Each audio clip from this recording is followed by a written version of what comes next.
kike? Ya gida? Ya kwana biyu? Kawata irin wannan kyau da kuma haka. Ta. Kwanciyar hankali ya samu. Bulici ne. Irin wannan kyau kawata. Kawata ke kuma abin da yake damu wallahi. Ina yarmu?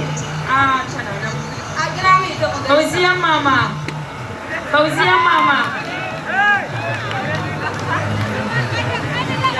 Na'am mama.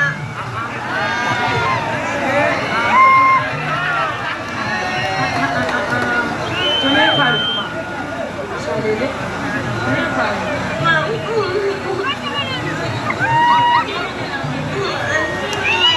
Wai a gida anti, dama ni ba wai kiran ki kai don wani abu ba. Allah sarki ya albarka ta girma fa. Wallahi ya Allah miki albarka. Ba ta yi albarka. Wannan chati kike ko? Allah miki albarka. Ai ina ne. Yarinya sun yara suna da saurin girma.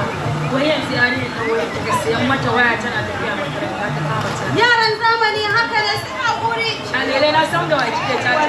Da Malam Idris ko ikon Allah to kai da mu. Wallahi tashi ki je yan auta.